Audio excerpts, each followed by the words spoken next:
when I came out of medical school and training, was I one of those people who was like, oh, you should really get all of these vaccines? Absolutely. That's who I was.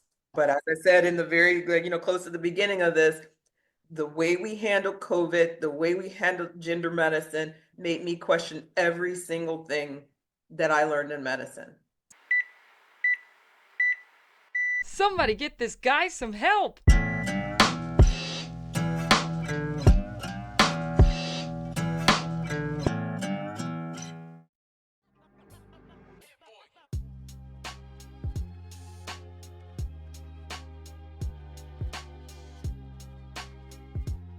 Or, put more simply, If you need help like this guy, call your own doctor.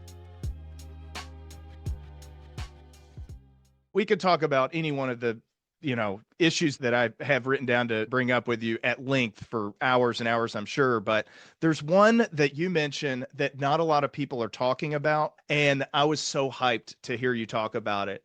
It is this absolute disaster travesty that is these new Alzheimer's drugs. And in my opinion, as somebody who has treated a significant number of dementia patients, Alzheimer's dementia and other types of dementia, these drugs do not work. They are extremely dangerous and can lead somebody who may have, a good 10 to 15 years of life left to die a premature death or have permanent complications that limits their quality of life. We don't have long-term data on these drugs, and we almost undoubtedly have better, not just preventive treatments for Alzheimer's.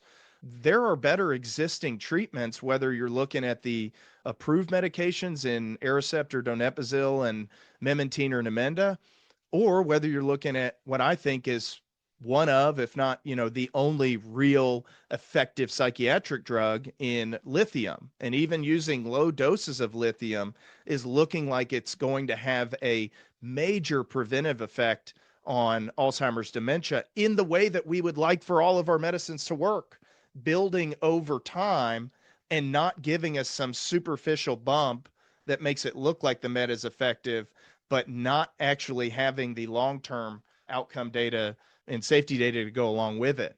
So tell me a little bit about your views on these aducanumab or Aduhelm, lecanemab or Leqembi, and then the newest one is donanemab. I am not well versed in these drugs. This is not anywhere near my level of expertise. My primary concern with this goes back to a lot of things that we were already talking about. The way I learned in medical school, and probably you also, to think about Alzheimer's was that the primary cause was amyloid deposits. And we recently discovered that the person who did that research and published that research fabricated their data. Multiple people, not just And Sylvan Leslie. Yeah. multiple people were involved. That was then, used to develop all of these drugs. So we were completely lied to in our medical school. That scientific theory was the only theory that was accepted as or was the theory that was accepted as the answer. And that's where it went. Every study, every researcher who was researching about these drugs went on that supposition, based on that theory that amyloid deposits were the problem. So now all of our drugs are going to be geared towards getting rid of amyloid deposits. And this is the way we're going to treat patients with Alzheimer's. That is, the ramifications of doing science this way are so dangerous, are going to have longitudinal, lifelong to me, I think, or at least endless complications related to it. People are going to suffer for this. It's almost like, not quite to the extent of things like the Tuskegee experiment, where they were doing the experiment on people to see, on Black people in particular, because they were disposable people, to see what the long-term pathology of disease of syphilis would be, knowing that there was already a cure for the disease. So this is this almost kind of the same thing. It's just this neglect of people with a debilitating disease that they know they're going to die from. Let's just see what the progression is going to be like, knowing that this isn't necessarily that this isn't the actual cure for the disease. It's almost like that, right? Or at best, it's not proven as the cause of the disease. And that is at the Yeah. very best. Right. Yeah. You're not talking about a rare disease but either. We know that it's not proven as the cause of the disease. We know this. And then we're still going on as if it is the cause of the disease and we're studying people to see how they respond instead of going about and looking for other reasons or other causes of it and putting those things at the top of the list in NIH funding. That's diabolical to me. Yeah, it'll be interesting to see when I take my first recertification exam what is on there about beta amyloid and whether or not that is still the answer on the test. It sounds like you're familiar with Sylvain Lesnie's doctored images and photoshopped images trying to show that removal of beta amyloid, help the rats get through the maze faster, whatever it was. Did you see all the other information on Elazir Maslia, the director of the National Institutes of Aging, and siphoning? I saw the announcement. I mean, about an investigation stuff, but I really didn't take a huge deep dive in it. So it's siphoning millions of dollars over, if not billions of dollars, I think it's actually billions, over more than a decade, and doing the same stuff with his research. Yeah. This is somebody who has been in the neurodegenerative research space for pretty much his entire professional career. And you realize that these people don't care about their patients or the general public or advancement of understanding about the disease, even if that means, like Nancy Olivieri, the hematologist who came up with deferriprone and wanted to find a iron chelating, not a cure, but a medicine to help with thalassemias, and partnered with, I think it was Apotex was the company way back in 1989. After a few years of working on the clinical trials, she said, this is not working. I'm afraid it's going to harm my patients. We got to wrap it up. We got to call it. And the CEO took her to court, battled her for the next 2 decades over this, trying to get it, saying that she couldn't tell her patients it wasn't effective. Like, we've got all this manipulated research leading us down a road, and now we're pushing these drugs, even though we know that the research is manipulated on a condition that close to 10 million Americans have. I think I sent you an email on this, and it dawned on me because we had that recent big ice snowstorm in January, and I'm driving down the road and I see these potholes, right, as they're starting to clear off the road. And you can imagine if you have a tiny little crack in the pavement or in the road, and you get snow and you get ice that gets embedded within that crack, and then you have a plow come through that then scrapes this ice off, most of the layer of road is going to be unaffected. But in these areas where you got a little bit of ice that is now not just above the road, but also embedded into the road, that plow comes through and it rips off a little bit more than it intended. And so now you've created a pothole. To me, as I'm looking at that, of course, my mind is like, oh, this is what happens with these new beta amyloid removing drugs. Yeah, so what if they're good at removing beta amyloid? Sometimes when they do that from the wall or the lining of a blood vessel, they take the blood vessel wall with it. And if they don't take the entire wall, you have an inflammatory response and brain swelling. But if they just so happen to create a break in the barrier of that blood vessel, now all of a sudden you have a microhemorrhage in your brain. And that is a side effect that is not 1 in 100. That is a side effect that on the first class of medications is like 40% of people. And then they'll say, oh, well, only, 15% were symptomatic. Okay, but we can see a process changing in your brain. And just because you don't see the clinical effects of it, if you do a brain scan on me and you see a spot there that wasn't there before, that certainly is something that would give me concern and that I would want to follow over time. The safety profile of these drugs is, it's absurd that they get accelerated approval, which by the way, Yes. should Yes. should be for rare conditions Yes. that people are Yep. really desperate, Yeah. not for a Yeah. condition that it's scary in the sense that there's no cure, but it's also something that we've dealt with as a society for, the last 100 years or so as we've lived longer.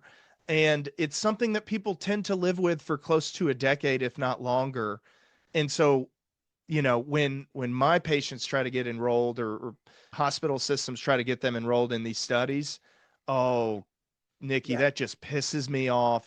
Yeah. It lights a Yeah. fire under my ass to go out and fight against these things. So I appreciated you Yeah. bringing that topic up. I've got a series coming out on it over the next like Yeah. 3 weeks or so.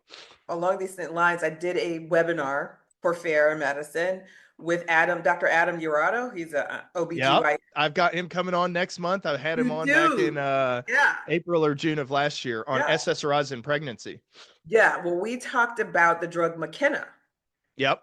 Did you know about that? I don't know if the audience knows that, but this drug was prescribed to pregnant women to help prevent premature labor. So pregnant women who had already, had premature births or were at risk for having premature births were Another prescribed this condition where drug there's no effective drug. with that. Yes. And so with that accelerated approval process, because it's no effective drug, and now, yeah, there's this emergency because we want to prevent preterm labor. We want to prevent, especially in Black women who are more likely to have complications in pregnancy, because there's this disparity in healthcare treatment that we're having. This is an emergency issue.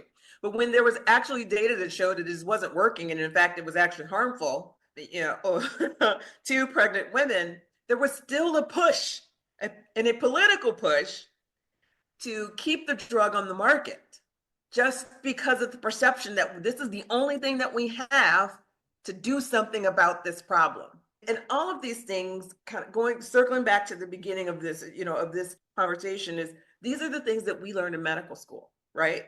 And those images, I still have those images. We had to take pathology exams. I don't know if people understand this, who are your audience. We had to take pathology exams, and we had to look at those images, and we had to find the amyloid deposit or look at the structures around it to talk about Alzheimer's disease. I still have those images from those fraudulent papers in my head, because that's the way we were taught these things.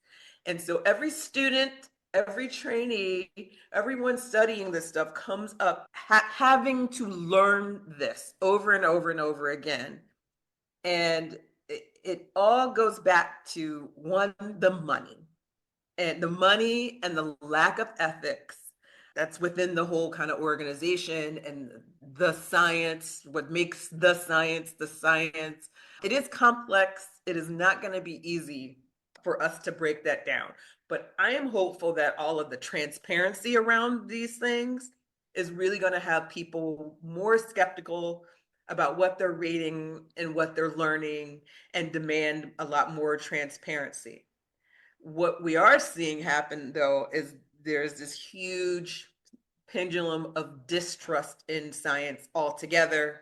The people in industry who make these drugs or work for these companies and do the research, and from doctors in general. And that is going to have detrimental effects too. Yeah, I mean, I think a common theme that I'm starting to recognize, especially in the last 10 to 15 years, some of these entities that stand to make so much profit off of these, essentially their missions, right? This is a kind of a gamified code, or a game that these companies play where they try to create this seed of doubt.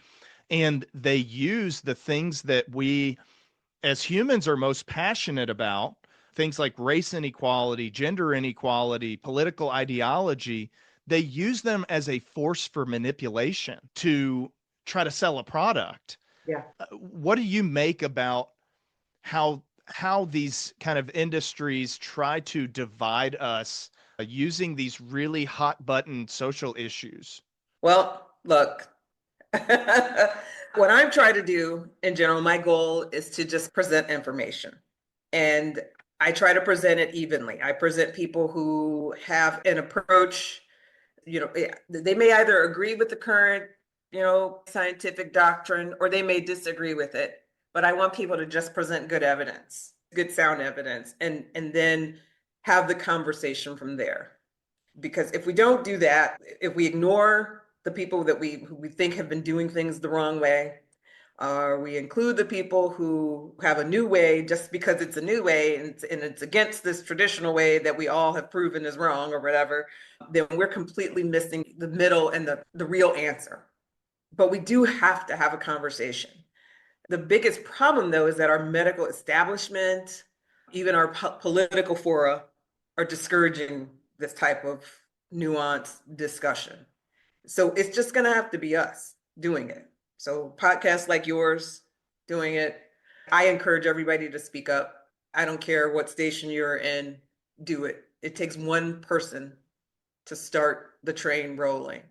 Even if you don't get a bunch of people who are agreeing with you publicly, you're going to get people who come to you and say, oh yeah, I really believe that to be true. Thank you for speaking up about that. They'll do it privately, but you also have to develop a little bit of an army of people who are willing to push back. It's very frustrating that not everybody else is doing it. not a lot of people are doing it, but somebody has to be the start of it. I think we're just obligated ethically, morally, to speak up when we know something isn't right and something doesn't make sense, especially if we're harming people.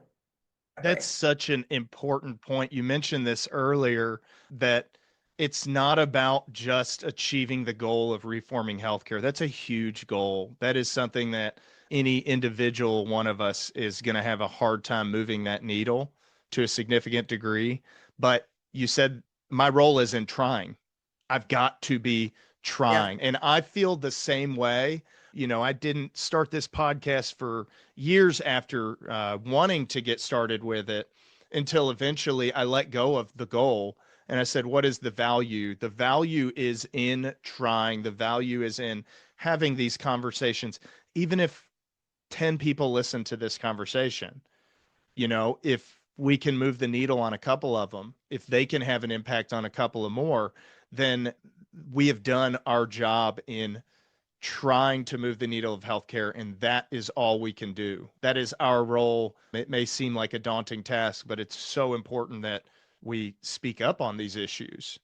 Maybe the hottest button issue with RFK, I think tomorrow they'll vote on his final confirmation, which I am skeptical that he will be confirmed still, just because he is going, at least with what he says he's going to do, which is what I'm going by, and what my, hopefulness around his role in HHS is: clean up food and clean up pharma. Now, when you're saying those things, the skeptical part of my brain is like, there's so much money backing those entities that they're going to lobby as hard as they can against his confirmation. But on the flip side, appreciating nuance and pushing back against the very candidate that I was pushing for well before he ever joined Donald Trump, because my biggest passion is healthcare reform. And you could have given me anybody who stood up there and said, I'm going to try to reform healthcare in these ways. And I'm like, well, thank God somebody is at least saying that it's a huge problem. Right.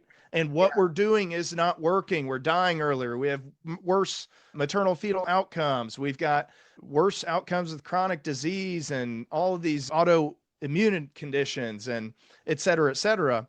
So we get to the issue of vaccines.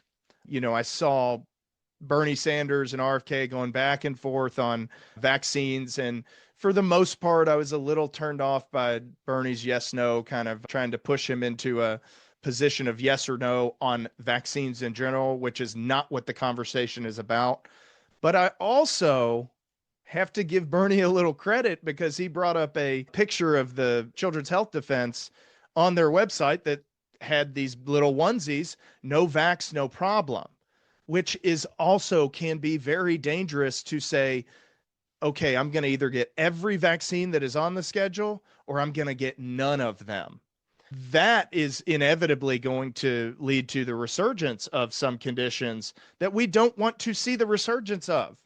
So, as somebody with 20 years of experience, and I can only imagine countless different patient populations asking you the questions about vaccinations, you and I have already discussed a lot of our skepticism towards the COVID vaccine being brand new and having this force fed data kind of shoved down our throats that was whole and accurate, and seeing the public stance, government stance on this thing change month to month to month.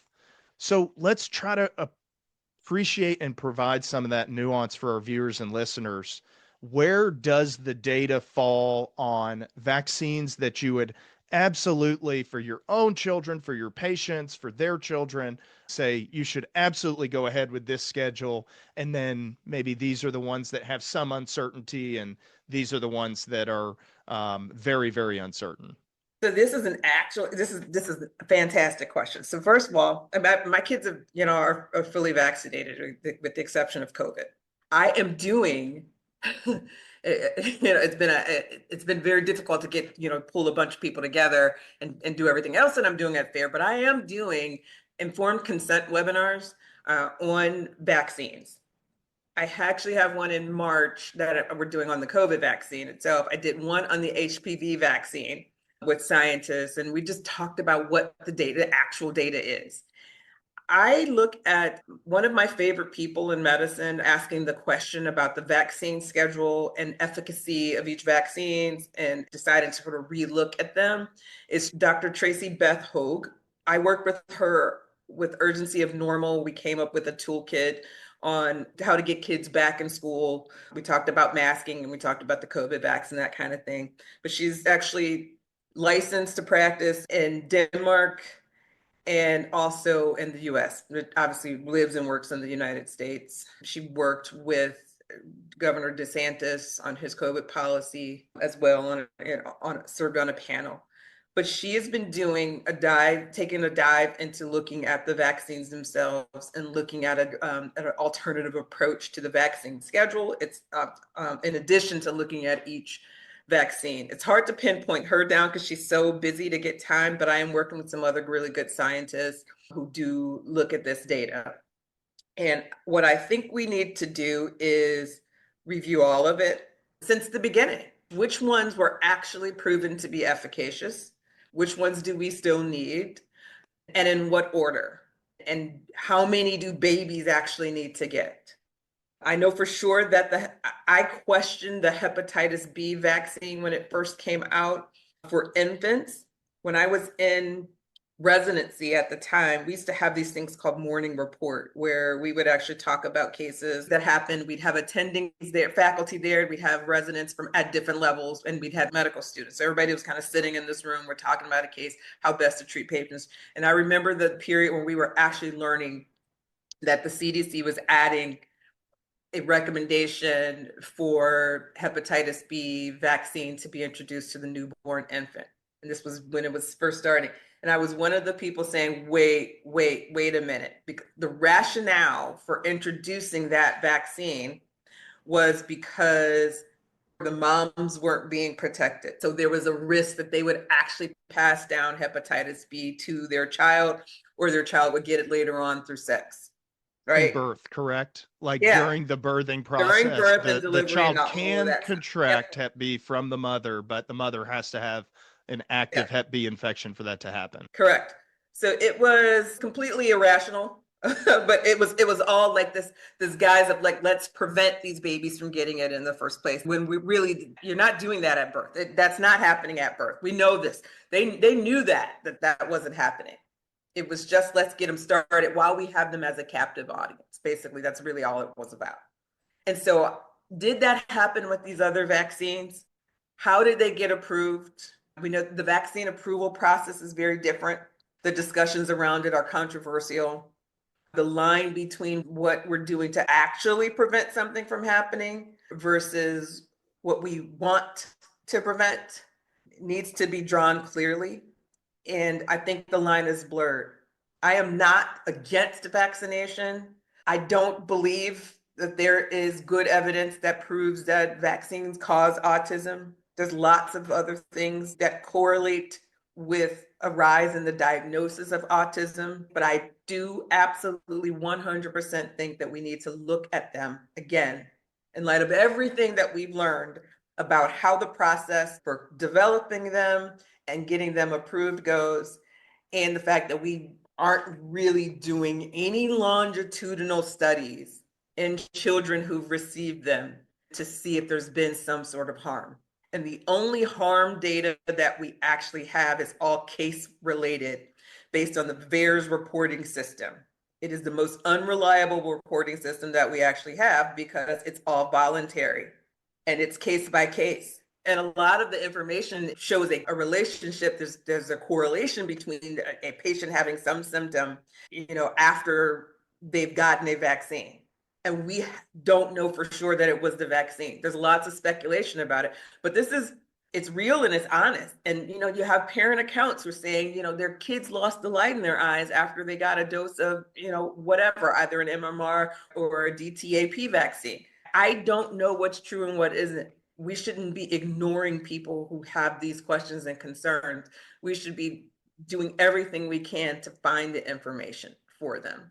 And that's what I think it's missing. I think we need to do that. So I don't give any blanket recommendations for parents because I'm relearning. I've challenged myself to relearn what the efficacy is, what the approval process was, and what we know about these vaccines. I don't want to see a population of resurgence of the measles or kids who are dying from, varicella pneumonia. I mean, I personally got chicken pox. I was pretty sick. My brother was really sick. And then my sister had milder disease. So, everybody's, going to be different. Some of these diseases that that there are vaccines for don't necessarily prevent a life-threatening disease, but we still do it. So, I mean, the mumps, mainly is for, testicular involvement. And so that men don't become infertile, right? So that men don't become infertile. And I think that's important, right? We do want people to be fertile and reproduce, but do girls need to get it? Like all of these questions we need to start asking. Are we going about this the best way to prevent disease and infectious, disease from spreading? I don't know the answer. I really don't. So when I came out of medical school and training, was I one of those people who was like, oh, you should really get all of these vaccines? Absolutely. That's who I was. But as I said in the very, close to the beginning of this, the way we handled COVID, the way we handled gender medicine made me question every single thing that I learned in medicine. And I'm fully open to learning and relearning things. Yeah, I mean, we've just got to be open to challenging the beliefs we were taught in school. Not to say that we discount them without a second thought. No, we challenge them. We receive new information openly, which is, again, it's not easy to do. It can be a lot easier psychologically to step back and say, no, I know what I know, and you're wrong. And it takes a lot of work and openness to shift your views. Again, it doesn't have to be drastic. You don't have to go from, not questioning any vaccine safety or efficacy to questioning every single one. And I think that's the danger here is that, you go from recognizing, well, obviously the COVID vaccine with how it's being presented to me with what I know from medical school about respiratory RNA viruses and how rapidly they mutate to become more transmissible and less deadly, yet I'm not being told that by the media or by the government doctors and scientists, something that has held true for respiratory viruses since the beginning of time. But then the danger is when, you question something like polio or MMR. And again, I'm not saying that we shouldn't study those, but if there is too much of a pendulum swing on that issue, then you will start to see outbreaks of these things.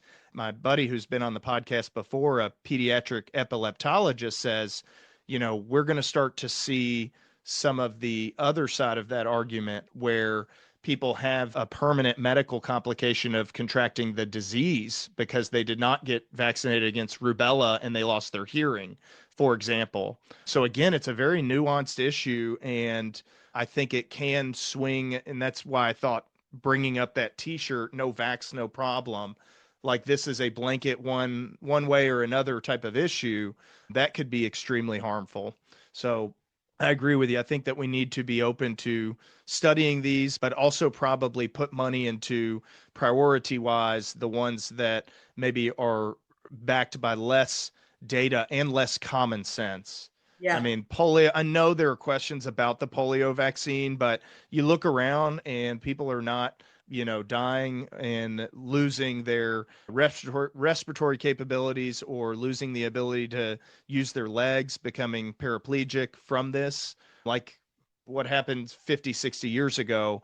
And again, you can say that you want to study that vaccine as well, but I think we got to kind of layer that with this is still a recommendation for people, but look at it with a fresh eye in terms of safety and efficacy. Yeah. Try to find you the best polio vaccines because there are multiple ones out there, and not expose people to unnecessary risks if one of the vaccines causes more neurologic issue than the other. So Yep. I just think it's important to, clarify some of those views because as a politician, Well, I mean, and I think it was actually a fair point to make. Bernie Sanders is without his over the top hyperbolic presentation of the whole thing is a fair point that he did change his mind on things. And what I get concerned about with Bobby Kennedy is that he does have some absolutist, ways of thinking about things. So like even just with the foods, our foods are making us chronically ill. We're spending more than any other nation, but we're getting chronically ill because our foods have all these things in them.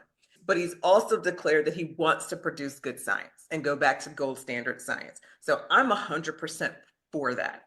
I just want to be sure that he's going to be open to actually the science that disagrees with his opinion, if it is out there, right? Because we don't have a definitive causation or association between pesticides or food processing, preservatives, and our chronic illness. Because when I actually look at illness data, or at least cause of death in our history, you look at the top 10 common causes of death have been the same for the last several decades. The one major thing that changed before the 1930s, when we started introducing pesticides, people were dying from infectious diseases a lot more, and a lot of that was foodborne. And so that is one thing that has changed. And then now longevity types of diseases are taking us more than anything. But yeah, are we diagnosing more chronic illnesses in children and seeing more of these things? Yeah. But is that effective our ability to diagnose? I don't know. There's so many factors that could be confounding any type of relationship here that we're not looking into. And I just want people who are, like 100%, behind him to understand that. And I also want him to be open to that as well. I don't want the pendulum, like you said, to swing so far to, the direction where we completely, we just say, let's trash everything that we did and and then let's just now do it this new way, because that's setting us up for other potential problems as well. Let's look at the organic products. Let's look at the organic pesticides and preservatives that we're using. A lot of those are actually ones that are being used in the conventional industry as well. But let's look at those too. Are they actually, doing harm to the environment? Are they actually doing harm to us? Are they diminishing the level of nutrition or that we're getting from these food components? I don't know the answer. There's some good data that shows some sort of kind of improved like a nutrient density of things when we are naturally farming or growing our foods. Does that alone improve our health? I don't know the answer to that. yeah, let's So not fall into the trap of, anything that's new is safe and effective, regardless of, where it's coming from or how reasonable it sounds that it would be safe and effective. Let's prove it, even if it comes to the newer health waves of this vitamin or this supplement or that supplement. Show me the data, and then we'll go from there. I love that point you made about pesticides. And again, you and I at the dinner party are going to find ourselves in conversation because we've ostracized ourselves from both other sides of the room. That's a great point. What if the pesticides, without them, we return to having all of these foodborne illnesses, and the benefit to risk ratio is in favor of using pesticides? You and I got to be open to that possibility. yeah, yeah, The only thing I'd add to your cause of death stuff, there is one big cause of death that I know you're probably familiar with where you live and definitely where I live. that has creeped up the board as a top cause of death only in the United States is addictions and overdose deaths, which are a fraction of the debility that is caused by addiction. 100,000+ every year are dying from this, but there's millions and millions more who are, having enough cutoff of oxygen to the brain to permanently alter their ability to function moving forward, that Mhm. are a 35-year-old living in a 60-year-old's body because of the infarcts of oxygen that they've had against their kidneys or their lungs or their livers. An absolutely huge problem. Wish we had more time to discuss, but I think it's really interesting for me as I had my children in the last few years, and then these issues. I'm a psychiatrist. I'm not somebody who makes a lot of specific recommendations to my patients about vaccines. But with having kids, it became a really important issue for me to try to better educate myself on. My kids are fully vaccinated, but there is a fear of doing the wrong thing that I absolutely understand from a Yeah. parent's perspective. One of the pieces of information and data research that has really helped me to make my decisions is comparing my country's system and schedule of vaccinations to other first world healthcare systems. Mhm. Yep. And when you do that, there is a lot of overlap, but then there are some distinct differences.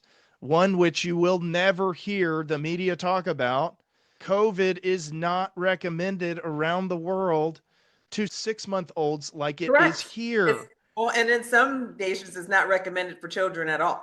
And in some places across Europe, it's not recommended to young men under the age of 30 due to the risk of cardiomyopathy.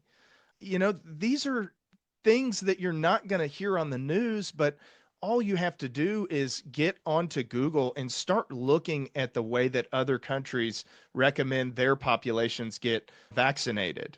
That's why I like Tracy Beth Coates' she actually did a post on X several months ago where she sort of listed the way that Denmark does it, that comparison, and then talked about how she'd like to look at doing something similar, here in the United States. And, just really thoughtful approach, to doing it. Like, we have this data, and a lot of these places that have like really where their public health is all of their medical health. So, they have this uniform government sponsored healthcare. They do have the ability to get a lot of data that we don't have, in a situation where we don't have government sponsored health care, because a lot of our data that we can get from that here is just basically Medicaid or Medicare patients. And so it's a good system that we can get data from and then do a comparison. And so why not? What's the harm in it?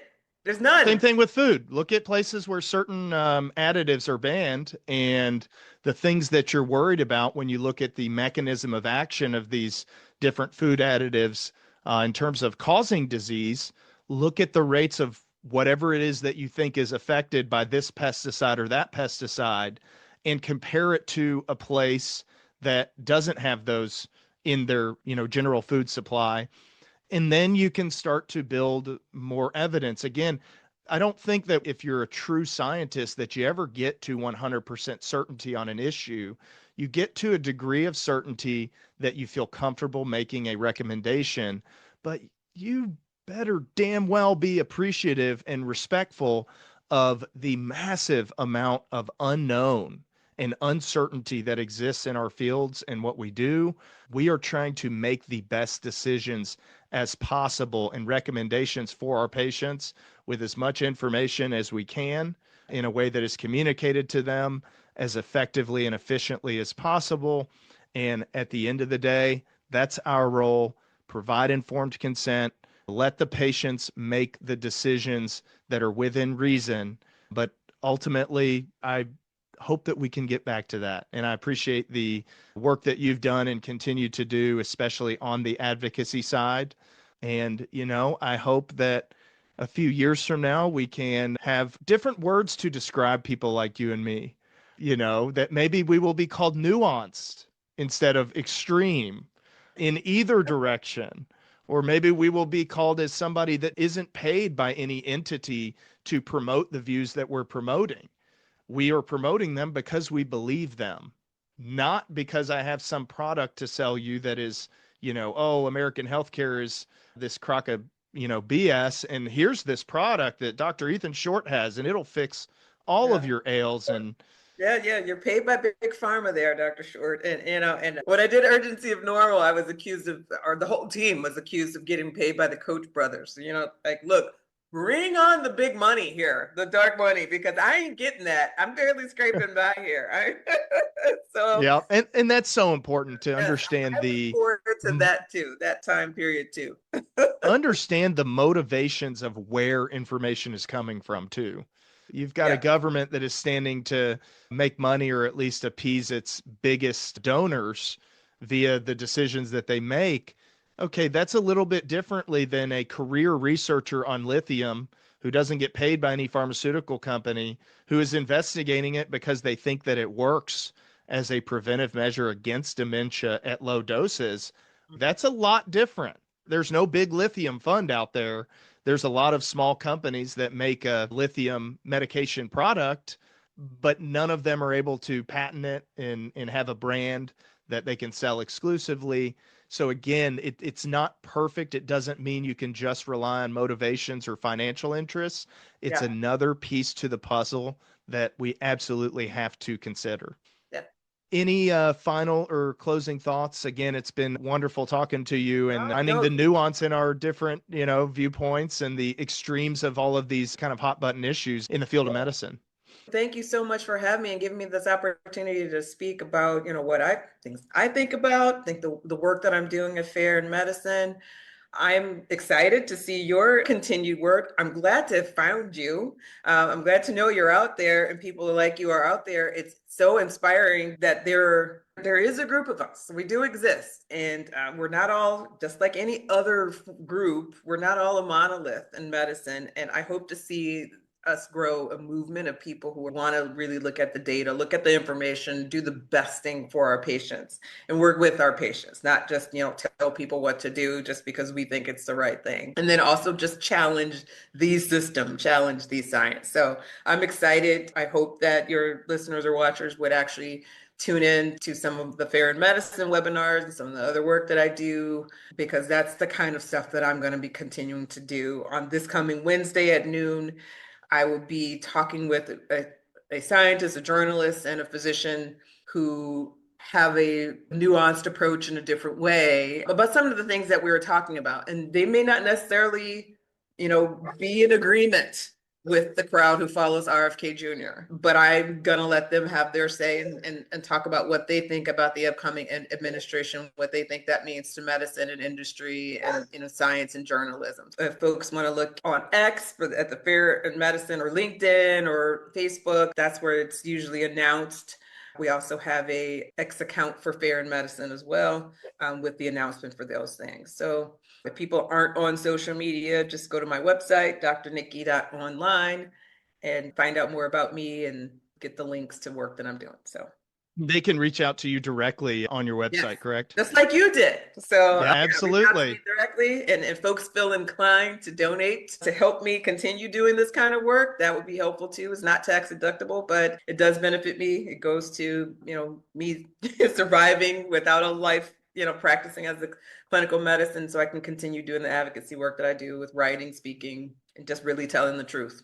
Absolutely. And you can also reach out directly to myself, the Renegade Psych podcast, renegadepsych@gmail.com. We got a YouTube channel, on Spotify, on Apple. I've got a podcast page, but I need to get rid of it because I haven't updated that thing. And it's just too many things to update, to put Yeah. a blog out for every episode. But yeah, so thank you again for coming on. Disclaimer. This podcast is for informational purposes only. The information provided in this podcast and related materials are meant only to educate. This information is not intended as a substitute for professional medical advice. While I am a medical doctor and many of my guests have extensive medical training and experience, nothing stated in this podcast nor materials related to this podcast, including recommended websites, texts, graphics, images, or any other materials, should be treated as a substitute for professional, medical, or psychological advice, diagnosis, or treatment. All listeners should consult with a medical professional, licensed mental health provider, or other healthcare provider if seeking medical advice, diagnosis, or treatment. Or, put more simply, If you need help like this guy, call your own doctor. Thanks again for watching and or listening. If you're passionate about the subjects that I discuss on the channel, do me a favor and like, comment, subscribe. do whatever you can to make your voice heard, that these are problems that must be addressed in our society.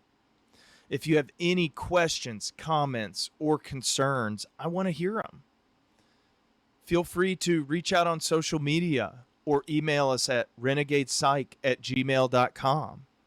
And if you'd like to be a guest of the show, or you have a connection to somebody that you think would be a good guest, let us know. Thanks again for listening.